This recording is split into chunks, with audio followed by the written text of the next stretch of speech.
Hello दोस्तों, नमस्कार दोस्तों, हमारे यूट्यूब चैनल पर आप सभी का स्वागत है। आज हम फिर से लेकर के आए हैं हिंदी से संबंधित ऑब्जेक्टिव टाइप क्वेश्चन जो कि बहुत ही महत्वपूर्ण होने वाले हैं। आपको वीडियो फुल वॉच करना है जिससे आपको फ़ायदा मिल सके। तो चलिए देर ना करते हुए क्वेश्चन स्टार्ट करते हैं। पहला क्वेश्चन है, निम्नलिखित शब्दों में से किसमें व्यंजन संधि है? सप्तऋषि में, निराधार में, सत्कार में या फिर हिमालय में? तो व्यंजन संधि की अगर बात करें तो सत्कार जो शब्द लिखा हुआ है इसमें व्यंजन शब्द है। कौन सी संधि है? व्यंजन संधि। इसका जब हम संधि विच्छेद करेंगे तो यह जो है समधनकार हो जाएगा, अर्थात सत्कार हो जाएगा। ठीक है, तो यही हमारा सही आंसर हो जाएगा। आ प्लस ई बराबर ए स्वर संधि के किस भेद को व्यक्त करता है?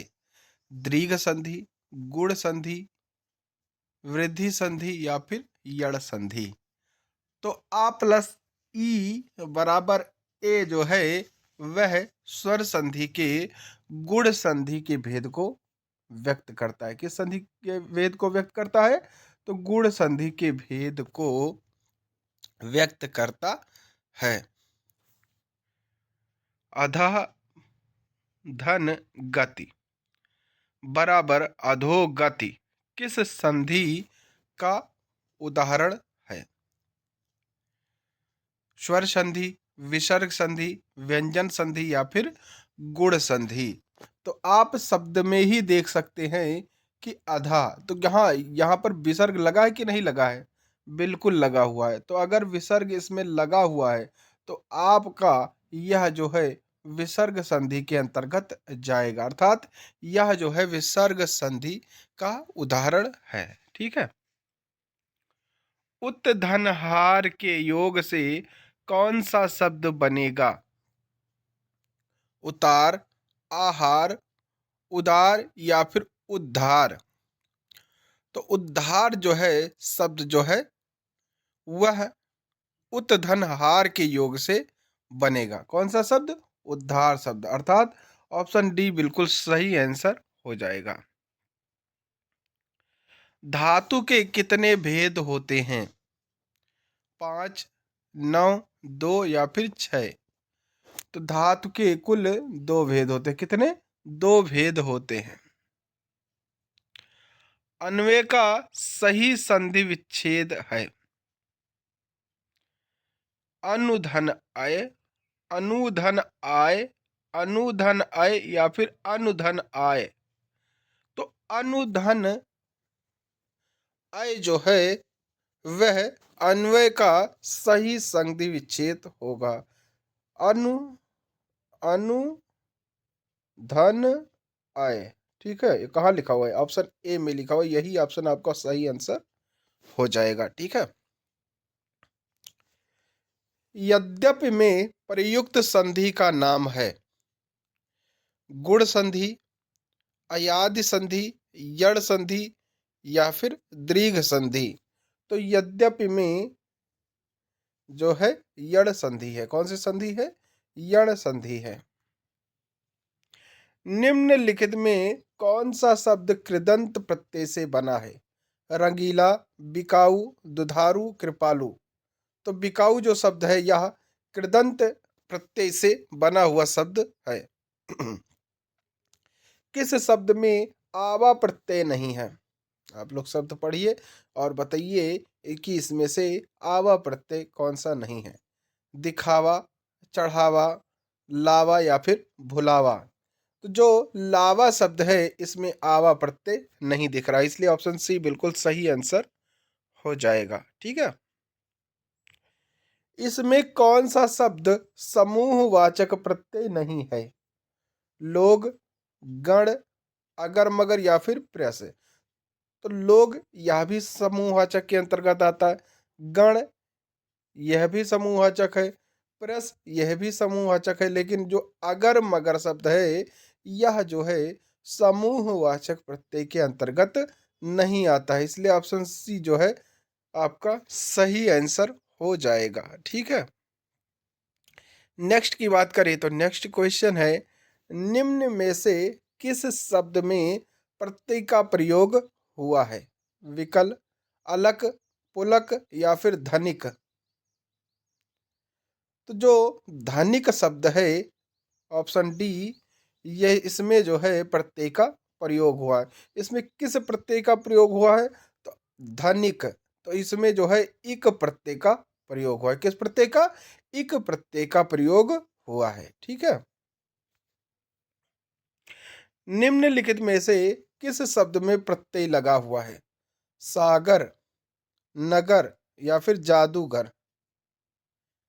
तो जादूगर में जो है प्रत्यय लगा हुआ है। ठीक है। किसमें लगा हुआ है? जादूगर में। जादू प्लस गर बराबर गर प्रत्यय लगा हुआ है। निम्न लिखित में से किस शब्द में उपसर्ग का प्रयोग हुआ है? उपकार, लाभदायक, पढ़ाई, अपनापन? तो उपकार में जो है उपसर्ग का प्रयोग हुआ है। कौन सा उपसर्ग लगा हुआ है? उप लगा हुआ है। ठीक है। प्लस कार, ऐसे आपको तोड़ देना है, जो पहले आए वही आपका उपसर्ग हो जाएगा और जो बाद में आता है उसे प्रत्यय कहते हैं। निम्नलिखित में से किस शब्द में उपसर्ग का प्रयोग हुआ है? उपकार, लाभदायक, पढ़ाई, अपनापन? तो मैंने बताया कि उपकार में जो है उपसर्ग शब्द का प्रयोग हुआ है।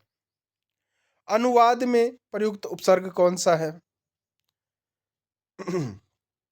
आ है कि अन है कि अव है कि या फिर अनु है? तो अनुवाद में अनु उपसर्ग है। कौन सा उपसर्ग है? अनु उपसर्ग। ऑप्शन डी बिल्कुल सही आंसर हो जाएगा। निर्वाह में प्रयुक्त उपसर्ग बताइए। ऑप्शन है नि, निह, निर या फिर निरी?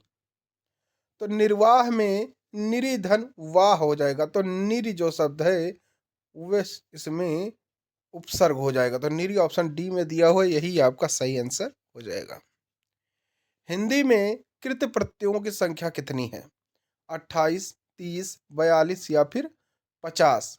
तो हिंदी में कृत प्रत्ययों की संख्या 42 है। कितनी है? 42 है।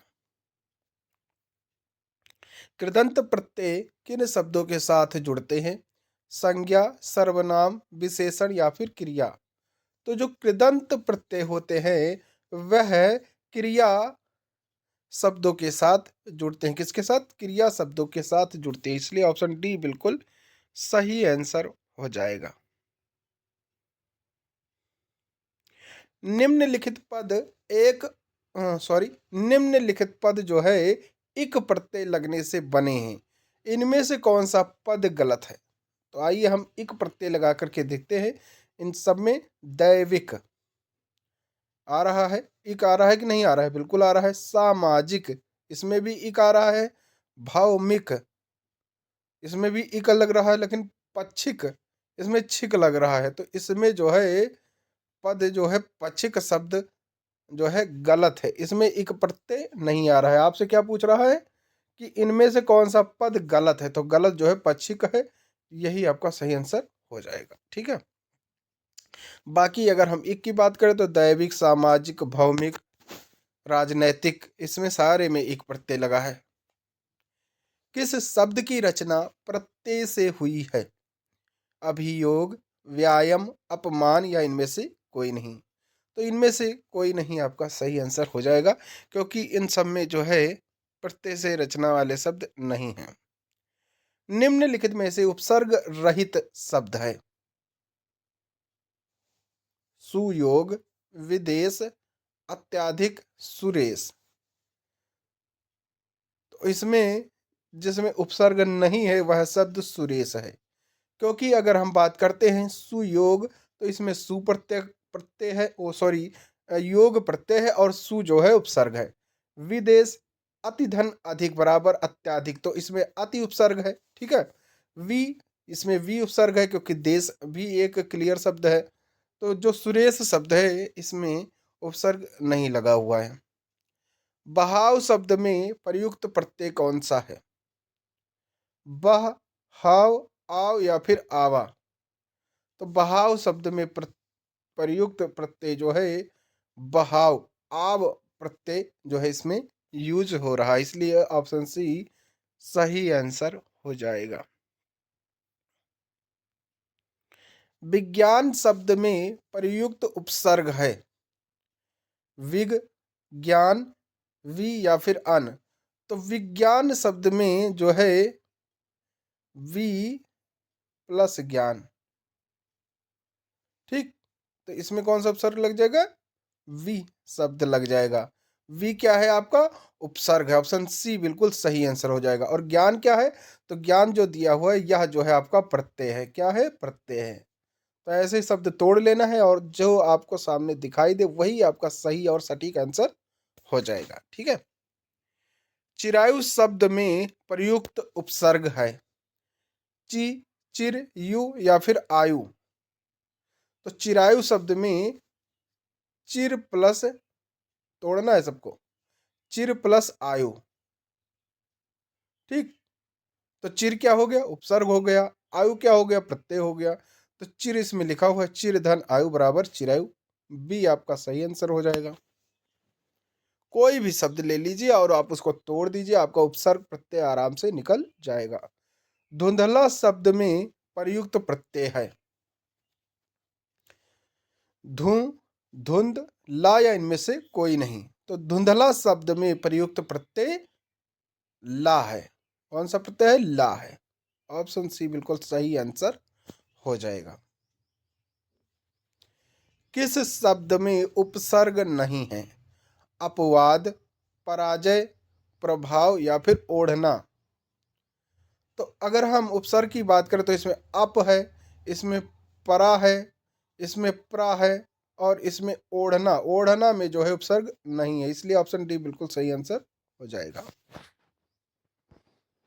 अब आइए देखते हैं अगला क्वेश्चन क्या कह रहा है। संस्कार शब्द में किस उपसर्ग का प्रयोग हुआ है? अब संस्कार जो शब्द है यह व्यंजन संधि के अंतर्गत आता है, ठीक है।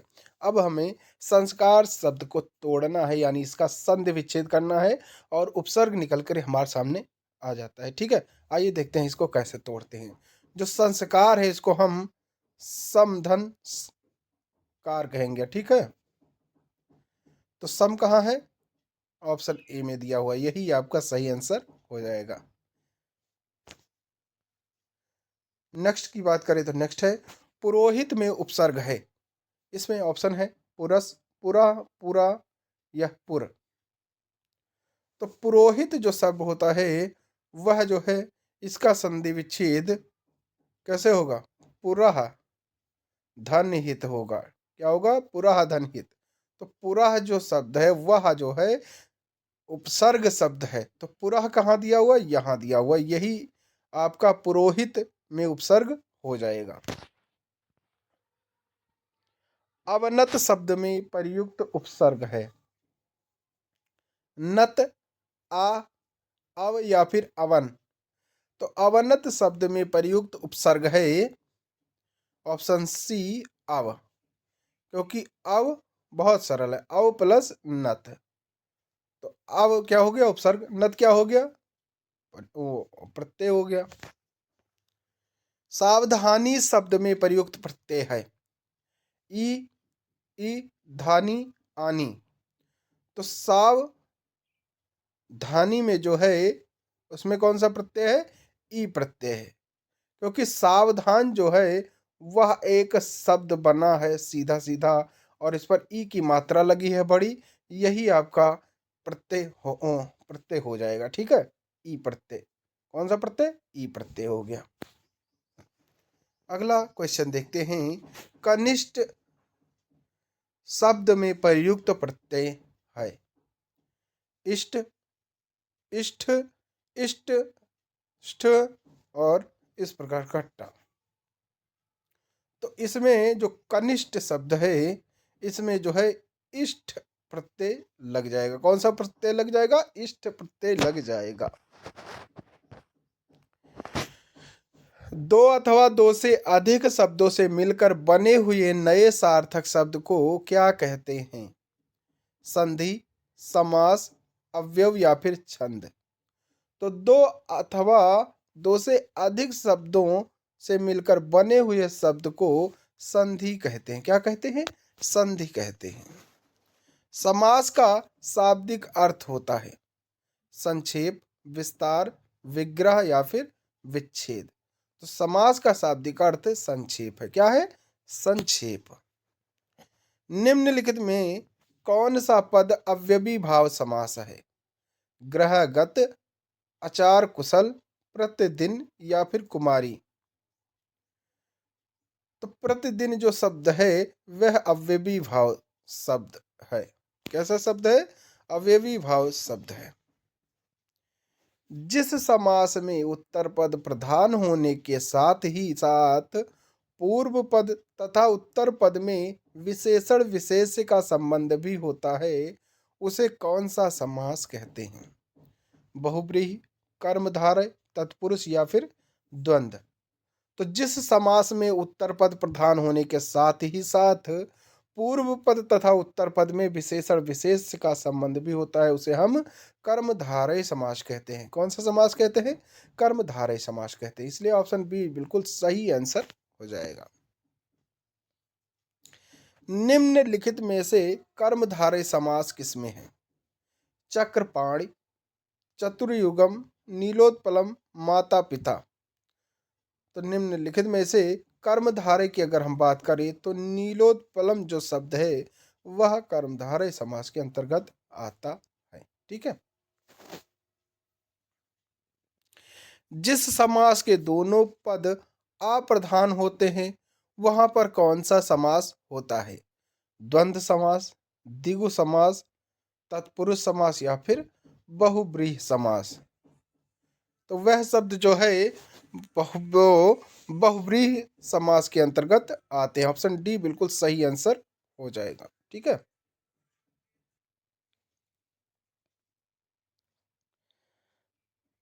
अगला क्वेश्चन है जितेंद्रिय में कौन सा समास है? द्वंद्व, बहुब्रीहि, तत्पुरुष या फिर द्विगु समास। तो जितेंद्रिय में जो है उसमें बहुब्रीहि समास है। कौन सा समास है? बहुब्रीहि समास है। दीनानाथ में कौन सा समास है? कर्मधारय, बहुब्रीहि, द्विगु या फिर द्वंद्व। तो दीनानाथ में कर्मधारय समास है। कौन सा समास है? कर्मधारय। कौन सा शब्द बहुब्रीहि समास का सही उदाहरण है? निस्दिन, त्रिभुवन, पंचानन या फिर पुरुष सिंह। तो जो पंचानन शब्द है यह बहुब्रीहि समास का उदाहरण है। यानी इसको हम कैसे तोड़ेंगे? पंच है आनंद जिसके, अर्थात बजरंग बली की बात कर रहा है। ठीक है। दसमुख में कौन सा समास है? कर्मधारय, बहुब्रीहि, तत्पुरुष या फिर द्विगु। तो दसमुख में बहुब्रीहि समास है। 10 मुख जिसके हैं अर्थात रावण, रावण के कितने मुख थे? 10 मुख थे। तो यह जो है बहुब्रीहि समास हो जाएगा। विशेषण और विशेष के योग से कौन सा समास बनता है? द्विगु, द्वंद्व, कर्मधारय या फिर तत्पुरुष। तो विशेषण और विशेष के योग से कर्मधारय समास बनता है। ठीक है। निम्नलिखित में से एक शब्द में द्विगु समास है उस शब्द का चयन कीजिए। आइए देखते हैं द्विगु समास किसमें है। आजीवन, भूदान, सप्ताह या फिर पुरुष सिंह। तो हम जैसे जानते हैं कि जो द्विगु समास होता है वह हमारा संख्यावाची समास होता है। ठीक है। किसी भी शब्द में अगर हमें संख्यावाची शब्द दिखे तो वह हमारा द्विगु समास के अंतर्गत आता है। तो इसमें सप्ताह है यानी 7 दिनों का समूह। ठीक है। सप्त यानी 7 निकल कर आ रहा है कि नहीं आ रहा है? बिल्कुल आ रहा है। तो यह कौन सा समास हो जाएगा? द्विगु समास हो जाएगा। ठीक है। किस समास के दोनों शब्दों के समानाधिकरण होने पर कर्मधारय समास होता है? तत्पुरुष, द्वंद्व, द्विगु या फिर बहुब्रीहि। तो द्विगु समास के दोनों शब्दों के समानाधिकरण होने पर कर्मधारय समास होता है। ठीक है। किसमें सही सामासिक पद है? पुरुष धन्वी, दिवारात्रि, त्रिलोकी, मंत्री परिषद। तो त्रिलोकी शब्द में सही सामासिक शब्द है। द्विगु समास का उदाहरण कौन सा है? अन्वय, दिन रात, चतुरानन या फिर त्रिभुवन। तो द्विगु समास का उदाहरण जो है त्रिभुवन हो जाएगा। ठीक है। इनमें से द्वंद्व समास का उदाहरण कौन सा है? पीताम्बर, नेत्रहीन, चौराहा, रुपया पैसा। तो जो रुपया पैसा है वह द्वंद्व समास का उदाहरण है। जैसे भाई डैश बहन। ठीक है। तो जहां ये सिंबल आपका लग गया वहां पर आपका हमेशा द्वंद्व समास रहेगा। तो इसलिए इसमें कहाँ डैश आ रहा है कि नहीं आ रहा है? बिल्कुल आ रहा है। तो रुपया पैसा जो है वह द्वंद्व समास के अंतर्गत आता है। अव्ययी भाव समास का एक उदाहरण यथाशक्ति का सही विग्रह क्या होगा? जैसी शक्ति, जितनी शक्ति, शक्ति के अनुसार या यथा जो शक्ति। तो यथाशक्ति का सही विग्रह जो होगा वह शक्ति के अनुसार होगा। ऑप्शन सी बिल्कुल सही आंसर हो जाएगा। ठीक है। लंबोदर में कौन सा समास है? द्वंद्व, द्विगु, तत्पुरुष या फिर बहुव्रीहि। तो लंबोदर शब्द में बहुव्रीहि समास हो जाएगा जिसका विग्रह होगा लंबा है उदर जिसका, अर्थात गणेश भगवान की यहाँ पर बात हो रही है। ठीक है।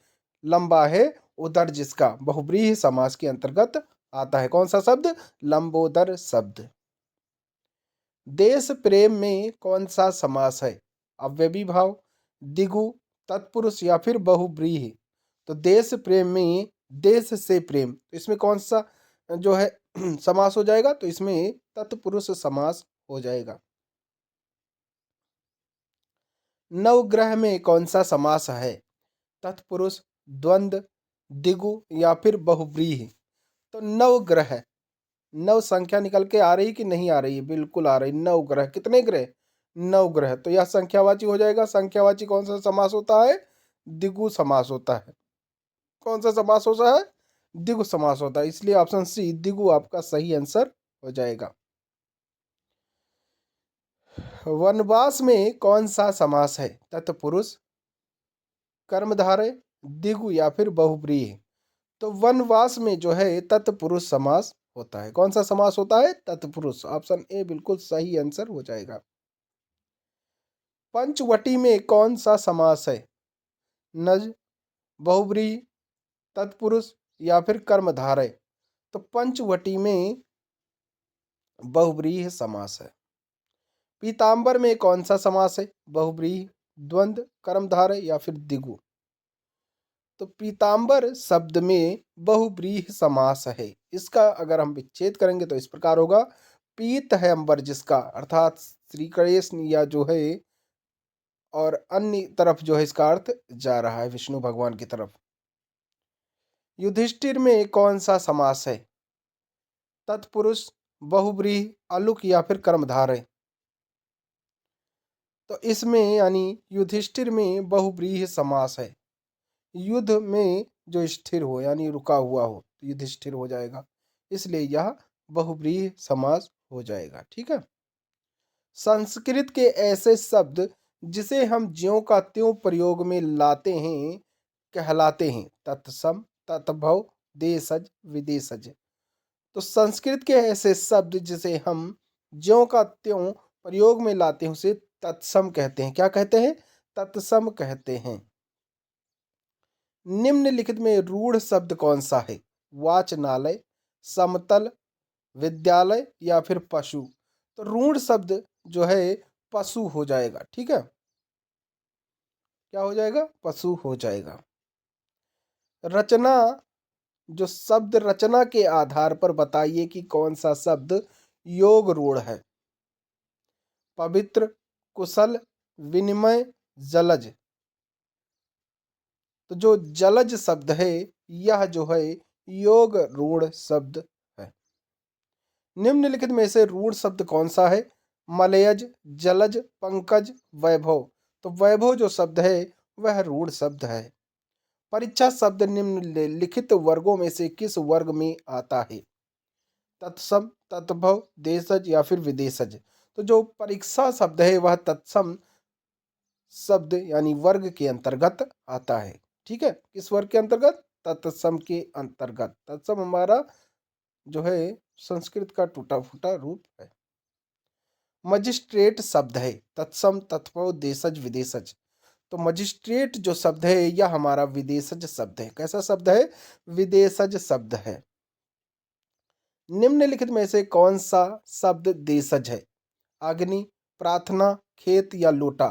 तो जो लोटा है वह हमारा देशज शब्द है। ठीक है, जो हमारे आसपास या खुद से बोले जाते हैं वह देशज शब्द के अंतर्गत आते हैं। निम्नलिखित में कौन सा शब्द देशज है? अग्नि, प्रार्थना, खेत, लोटा। तो लोटा शब्द जो है देशज शब्द के अंतर्गत आता है। स्वतंत्रता सत्ता धारण न करने वाले शब्द क्या कहलाते हैं? तो जो स्वतंत्र सत्ता धारण न करने वाले शब्द होते हैं वह यौगिक शब्द कहलाते हैं। कौन से शब्द कहलाते हैं? यौगिक शब्द कहलाते हैं। निम्नलिखित में कौन यौगिक शब्द है? लेखक, पुस्तक, विद्यालय या फिर योगी। तो निम्नलिखित में ऑप्शन सी जो विद्यालय है यह यौगिक शब्द कहलाते हैं। ऑप्शन सी बिल्कुल सही आंसर हो जाएगा।